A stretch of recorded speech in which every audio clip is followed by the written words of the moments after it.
Hello and welcome to another Day Late and Dollar Short. I'm your host, Brandon. When Captain America throws his mighty shield, all those who choose to oppose his shield must yield. That jingle goes into my head every single time I think about Capcom's Captain America Super Soldier.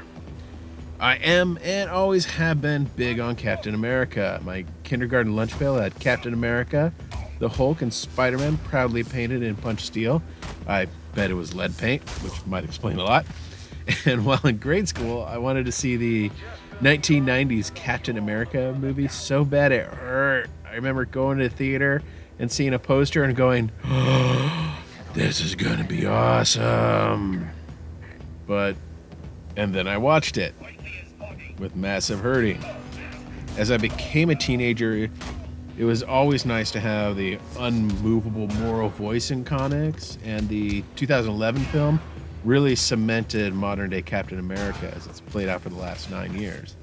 So, back in 2011, of course I was interested in a video game about Captain America, and it had the advantage of looking, halfway decent, and the early hype on the game was positive. The game looked impressive, and the combat system was completely ripped off from Batman Arkham Asylum, so it had to be fun, right? It seemed good enough for me to spend full price on the game, $50, a luxury I only afforded to a select few games at the time, Ratchet and Clank and God of War. It came out and was labeled as mediocre shovelware. They're not wrong, and with a Metacritic average of 61, it wasn't going to win any awards. So let's just get to it. The graphics are subpar for the end of this generation. The game assets seem rushed, and the attention to detail was pushed aside in favor of only delivering what the contract says it needed to deliver.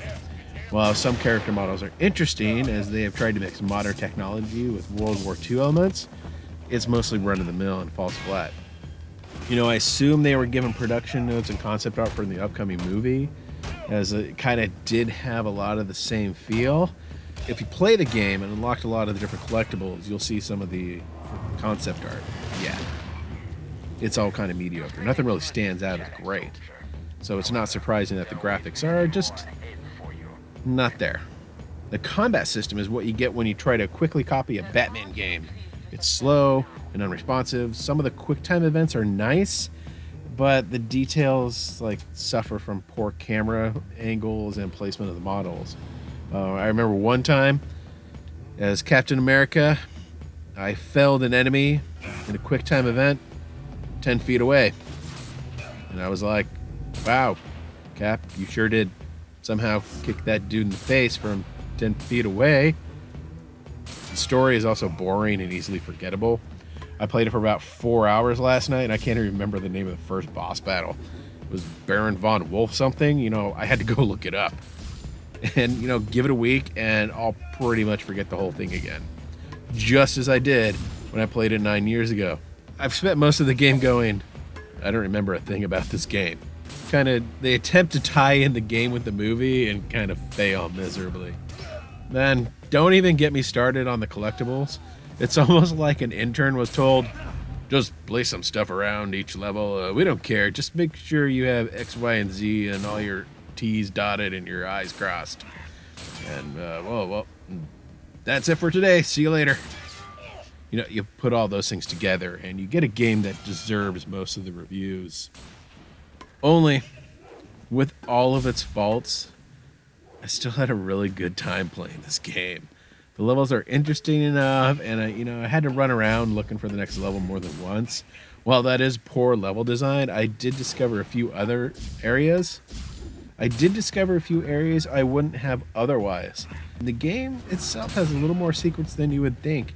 If you do pick up a copy of it, try getting all the anti-aircraft turrets.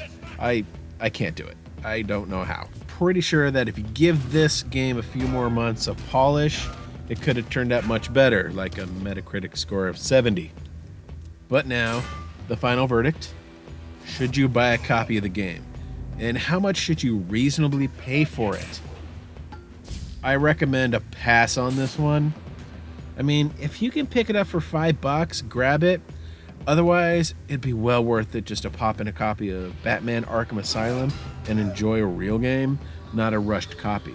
If you're still up for getting a copy because somehow I've convinced you that you need to get this, expect to pay around $20 on eBay. So it is available for the PS3, Xbox 360. It is not backwards compatible with the Xbox Series S and the Xbox One X or the Xbox One. As said before, be prepared to pay upwards of $20 a copy. This is Day Late and a Dollar Short. I'm Brandon, and if you enjoyed this, please hit the thumbs up button there and subscribe. We'd really appreciate it. Adios.